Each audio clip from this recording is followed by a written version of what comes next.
And for anyone who's been conscious since Valentine's Day, the media has featured these kids wall to wall, their passion, their words. And I'd argue that their pain and loss is, at times, being exploited by anti-gun activists, sometimes using them as proxies even.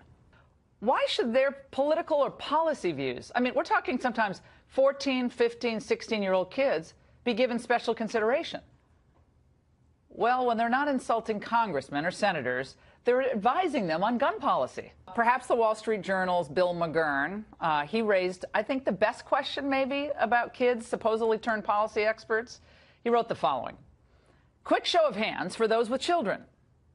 How many of you look to your teens for political wisdom, whether it's the daughter obsessing over her Snapchat streaks or the son who would spend his day eating Doritos and binge gaming Grand Theft Auto if you let him? Okay, be honest. I have 3 kids. Did you raise your hand? I didn't think so. And that's the angle. Thousands of children walked out of school across America demanding the passage of new gun control laws. This follows the mass shooting in Parkland, Florida, of course. The walkout is being hailed by a ruling class as an act of moral bravery, but of course students do not act independently, brave as they may be. They can't act independently. They're under the control of adults. In this case, by definition, they're in school. So when you hear 16-year-olds scream, "Hey, NRA, how many people did you kill today?" you can guess about whether they know what they're saying or whether they really believe it. Some of them do. But you can be certain adults are behind it, and they are.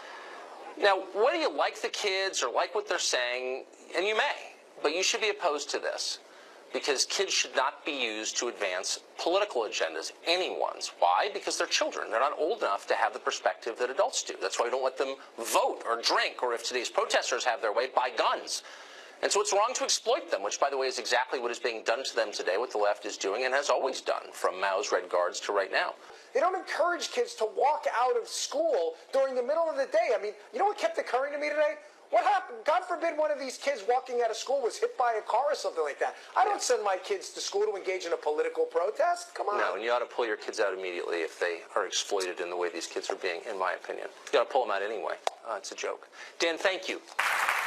So what a thing to see the students rise up and say, if you adults can't get it settled, we're going to take the helm, right? It's so impressive. I mean, as a former teacher, I think that's what we should be teaching our kids, to use their voices.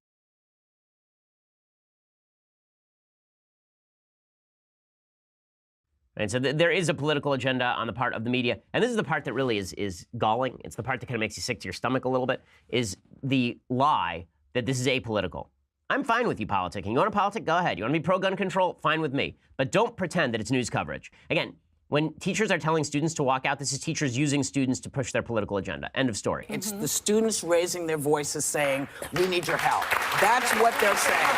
They're not saying that it's not political. They're not saying it's these people, these people. They're saying there's an issue and no one is listening. So now we're going to step out. They're not going to drop the issue.